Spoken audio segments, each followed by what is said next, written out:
Olá, jovem! Aqui é a professora Renata de Química e hoje eu vou estar fazendo uma revisão com vocês de Química 2 para a sua prova de recuperação do primeiro semestre.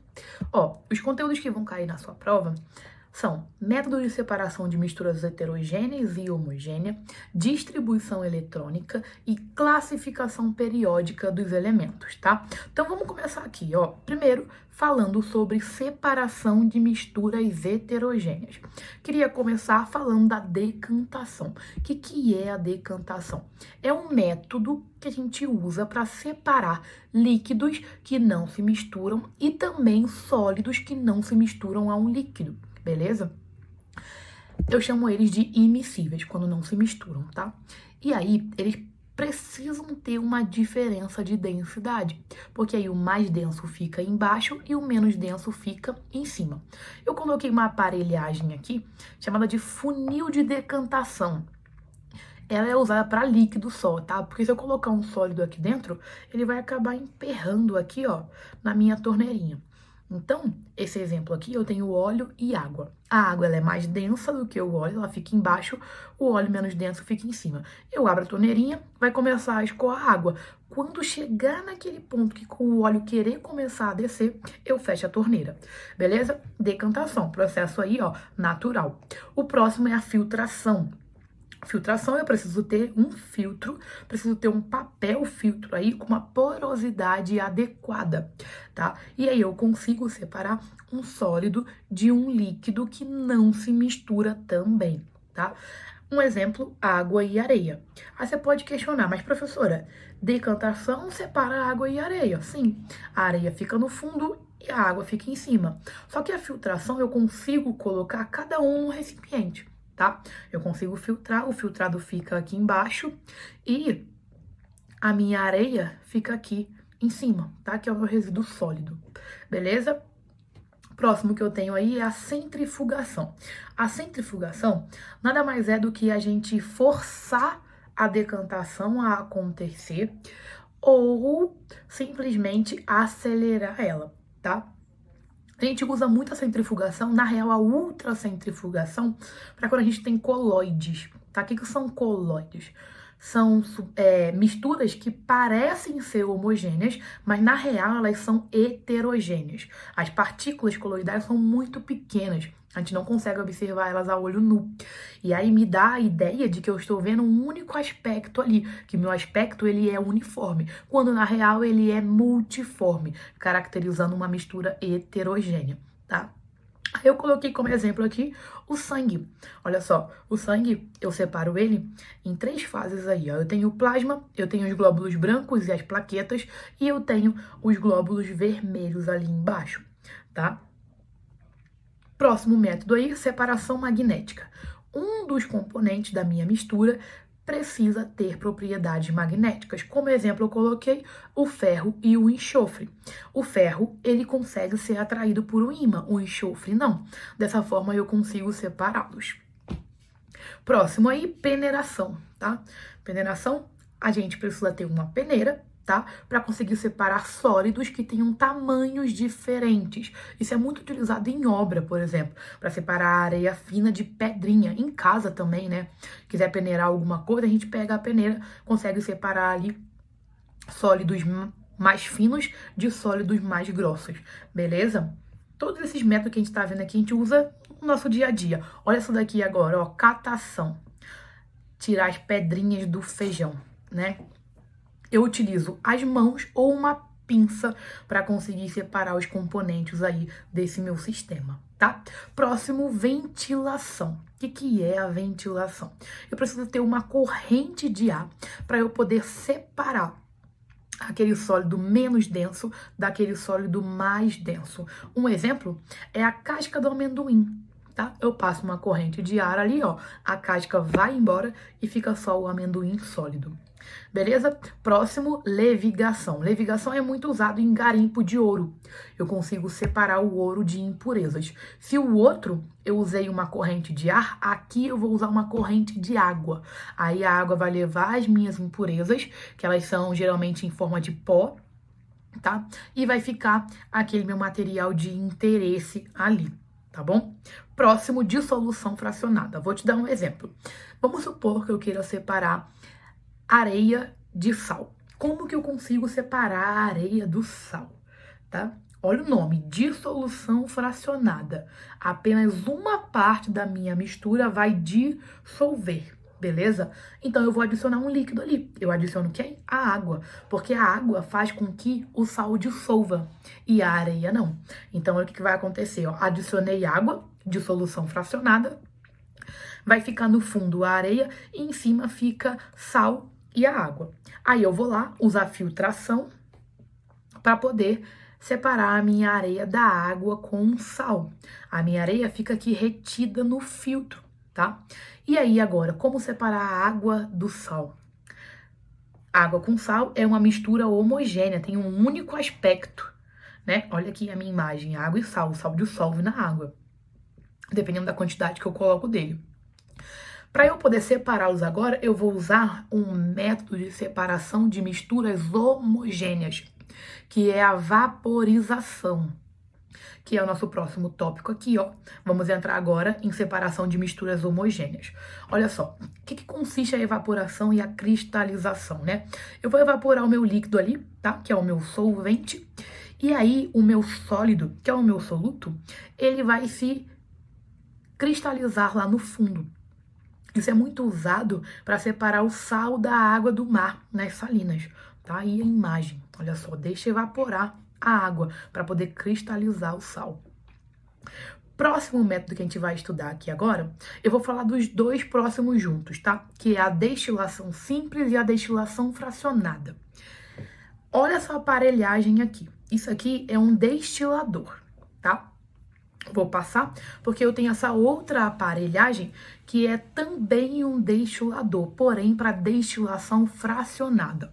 A diferença desse daqui para destilação simples, olha só, é a coluna de fracionamento. Por quê? Olha só, ambos os métodos, tá? Destilação simples e fracionada, eles vão separar as substâncias por conta da diferença de temperatura de ebulição. Só que a simples a gente usa quando a gente tem substâncias com temperatura de ebulição bem distintas, tá? Por exemplo, o sal da água eu também conseguia usar a destilação simples. Ó, a temperatura de ebulição da água é em torno de 100 graus Celsius. 100 graus Celsius é a temperatura de ebulição, temperatura de ebulição da água. Já o sal de cozinha, a temperatura de ebulição dele é de 1800 e pouco, quase batendo em 2000 graus Celsius, tá? Então, vocês reparam, eu vou anotar aqui, ó, 1800 para o sal. Temperatura de ebulição do sal de cozinha, que é o NaCl. É em torno de 1800 graus Celsius, tá? O que acontece? Grande diferença de temperatura de ebulição. Então, eu consigo usar a destilação simples. Agora, quando eu tenho substâncias que têm temperatura de ebulição bem próximas, como, por exemplo, a água e o álcool. A temperatura de ebulição da água é 100, o do álcool é 78. Eu não consigo fazer uma boa destilação usando essa aparelhagem da destilação simples. Eu preciso ter uma coluna de fracionamento para poder ter uma destilação aí eficiente, tá? Por qual motivo, galera? Olha só, eu coloco ali dentro do meu balão de vidro a minha mistura e aí eu começo a aquecê-la, tá? Começou a aquecer, a primeira substância que tiver a menor temperatura de ebulição vai entrar em ebulição primeiro. Aí, até chegar aqui em cima, no topo, tá? Ela precisa percorrer um caminho. Então, por mais que seja 78 e 100, a que tiver 78, ela vai conseguir chegar lá em cima mais facilmente do que a de 100. A de 100 quase não consegue chegar lá em cima. Então, por esse motivo que o melhor método para a gente utilizar aqui é a destilação fracionada, tá? Então, não esqueçam, ó, destilação simples baseia-se na diferença de temperatura de ebulição. A simples e a fracionada. A simples eu uso quando eu tenho substâncias com temperatura de ebulição bem distintas. A fracionada eu uso quando eu tenho com temperatura de ebulição bem próxima. Um exemplo bem clássico de destilação fracionada é a destilação fracionada do petróleo. Porque o petróleo é uma mistura muito rica, tá? Ele possui, olha só, dá pra ver aqui na imagem, né? Óleo lubrificante, óleo combustível, diesel, parafina. E você repara que em cada parte da minha coluna aqui, ó, eu vou obter uma substância. Então aqui, ó, 25 graus, é perto aqui do outro, ó, que é de 25 a 60. O outro é menor que 25, né? É bem próximo. Então eu consigo ter essa coluna de fracionamento e aí em cada parte eu vou tirando a minha substância devido à sua temperatura de ebulição, tá bom? Bora seguir. Acabamos a revisão de separação de misturas. Agora a gente vai falar sobre distribuição eletrônica, que também vai cair na sua prova. Olha só, vamos montar aqui primeiro. As camadas, tá? L, M, N, O, P e Q. Em cada camada dessa, cabe uma certa quantidade de elétrons. Vocês lembram aí? É 2, 8, 18, 32, 32, 18 e 8, tá? Eu vou pegar esses elétrons e vou colocá-los em subníveis de energia. Lembra lá S, P, D e F? O S cabe no máximo 2, o P 6, D 10 e F 14. É isso que a gente vai fazer aqui, ó. Então esse primeiro nível de energia vai ser 1S2. São 2 elétrons. Isso aqui é o número de elétrons.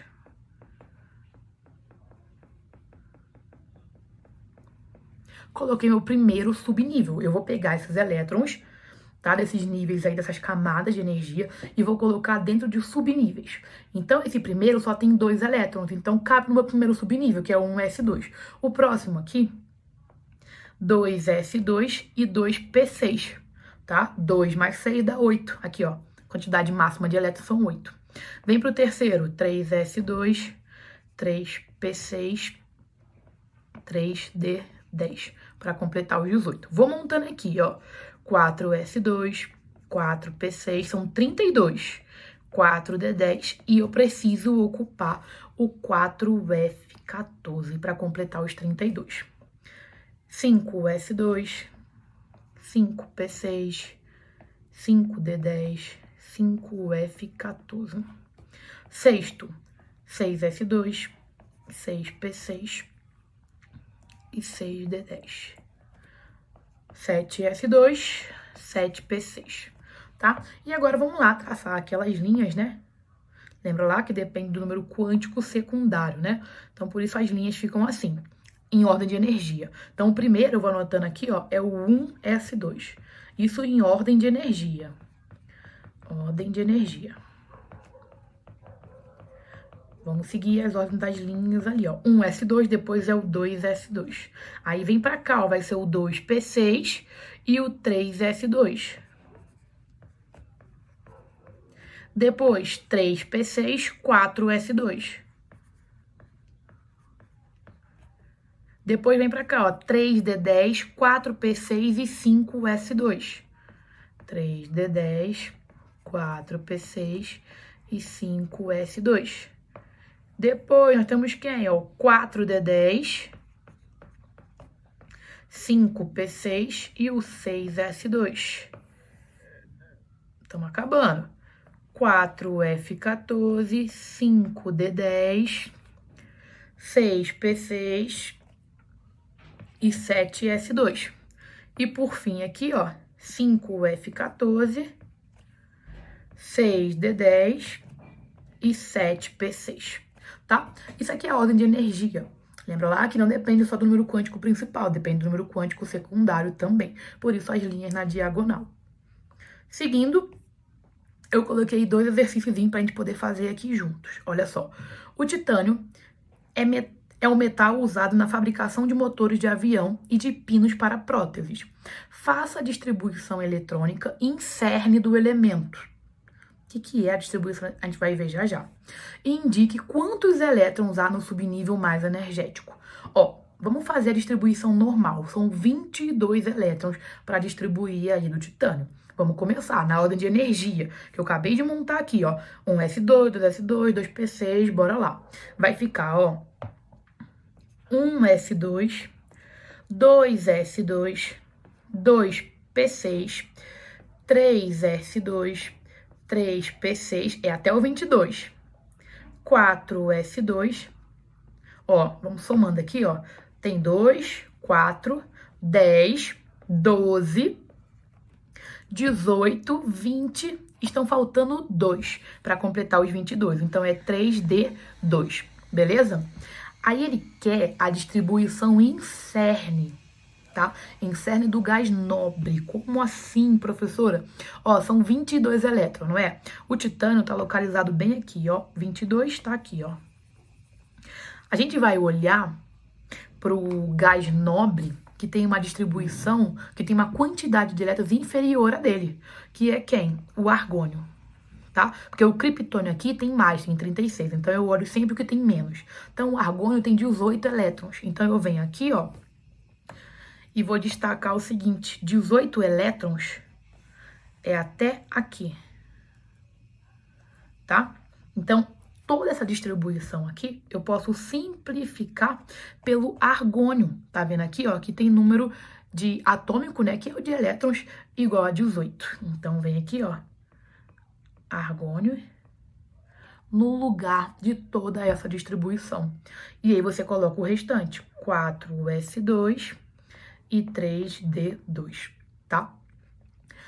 Beleza, fizemos a distribuição em série do gás nobre e ele quer que a gente indique quantos elementos há no subnível mais energético. O subnível mais energético é o 3D2. A quantidade de elétrons está ali em cima. São 2 elétrons.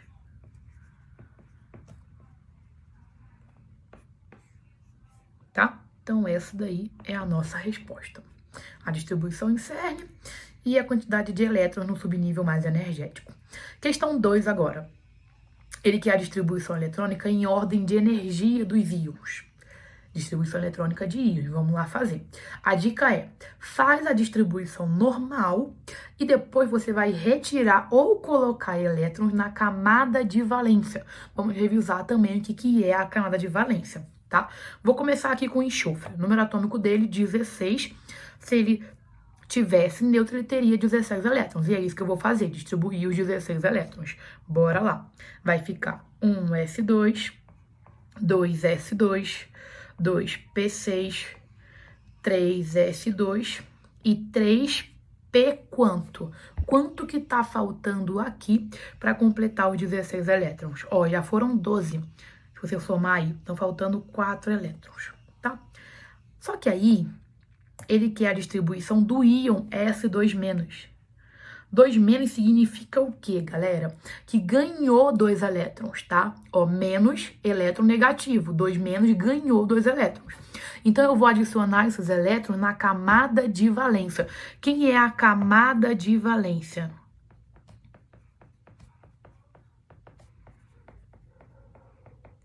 É a maior quando eu faço a minha distribuição aqui, tá? Ó, primeira, o 1, segunda, que é tudo com 2, e a terceira com 3, tá? Essa daqui, no caso, a terceira é a maior, então eu vou adicionar ali elétrons. Vou adicionar bem aqui, ó, não é P4? Eu vou adicionar mais 2, vai virar o quê? P6, tá? Então, a distribuição eletrônica aí do S2- é 1s2, 2s2, 2p6, 3s2 e 3p6, tá? Vamos fazer o próximo aqui, que é o do níquel. Distribuir primeiro 28, depois que a gente tira esses 2 elétrons que tá aí. Vai ficar 1s2, 2s2, 2p6, 3s2, 3p6, 4s2, 3d8, tá? 3d8 aí pro níquel. Se você somar, você vai verificar que tem 28 elétrons. Aí agora, eu tenho esse 2+ aqui. Esse 2+ significa que eu preciso retirar 2 elétrons. E de onde que eu retiro? Da camada de valência. Não esqueça disso. Distribuição de íons, você faz normal, retira ou coloca elétrons na camada de valência, tá? Quem que é a camada de valência aqui? Eu falei que é a maior, não é? Ó, tem a 1, tem A2, A3 tá aqui, ó, 3S2, 3P6 e 3D8. A maior é a 4S2. Então, a 4S2 é a minha camada de valência. Beleza? Então, é dali que eu vou tirar esses dois elétrons. Então, olha aqui, você vem aqui, ó, tira esses dois elétrons. Então, essa camada, ela passa a não estar mais ocupada, tá? Então, a distribuição eletrônica do íon níquel 2+, fica 1s2, 2s2, 2p6, 3s2, 3p6 e 3d8, tá? Você retira essa 4s2 daí. Combinado? Vamos seguir? Estamos chegando ao fim. Eu queria falar um pouquinho sobre a tabela periódica, tá? Olha só, se você observar, a tabela periódica, ela possui 7 períodos. Períodos é aqui, ó, na nossa horizontal. 5, 6 e 7. Isso aí tem a ver com o número de camadas, né? Com o número de nível de energia que possui o meu átomo. Então, toda a minha distribuição, ela tá atrelada à minha tabela periódica. Porque eu distribuo os elementos que estão na tabela periódica, né? Tá, então, linha horizontal, período. Na vertical, eu tenho o que eu chamo de grupo, ou também de família, tá? Na real, são 18 grupos aqui, ó. Repara aqui, ó, o grupo vai de 1 até 18. Em relação à distribuição eletrônica, todos os elementos do grupo 1, se você for distribuí-los, eles terminam com S1, tá? Do segundo grupo, a camada de valência deles vai ser S2. E aí, eu vou pular aqui, ó, do grupo 3 até o grupo 12. Porque esses elementos aqui são os elementos que eu chamo de elementos ou metais de transição. Eu vou anotar elementos. Elementos de transição. A parte de cima são os elementos representativos, tá? E é sobre eles que eu vou falar agora rapidinho. Então, olha só, falei do S1, do S2, vou pular para cá. Então, aqui vai ser S2 completinho e P1, tá? Aqui seria S2 e P2. Aqui seria P3, P4, P5 e P6, tá? Essa parte de cima são os representativos, olha só. Tanto aqui, ó, do 13 ao 18 e do 1 ao 2 fazem parte dos elementos representativos.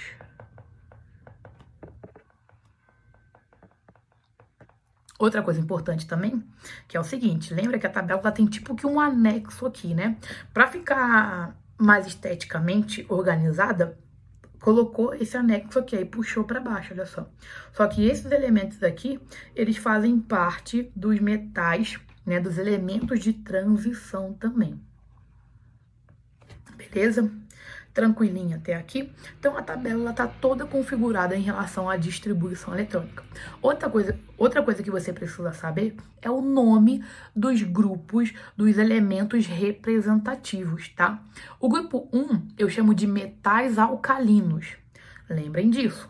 Eu vou falando aqui, ó, eu tenho até uma tabela que tá em branco, eu vou deixar para você tirar print dela e você fazer a sua revisão, completar ela. Coloca aí quem são os representativos, quem são de transição, coloca o nome aqui, ó, do grupo 1, tá? Do grupo 2, ó, pra gente revisar, o grupo 1 são os metais alcalinos, o grupo 2 são os metais alcalinos terrosos. O grupo 13, a gente não vai dar nome para os de transição, só para os representativos. Então, a gente pula aqui para o 13, tá? O 13, a gente diz que é a família do boro, tá? Dá o nome do primeiro elemento ali. O 14, família do carbono. 15, família ou grupo também, né, do nitrogênio. 16 são os calcogênios. 17, halogênios. E 18 são os gases nobres, tá? Então, a tabela, ela é muito rica, a gente consegue explorar bastante coisa aí sobre ela, tá? Tentei te dar o que era mais importante para a sua prova, espero que eu tenha contribuído aí com os seus estudos. Obrigada por ter ficado aqui até o final e até uma próxima. Tchau!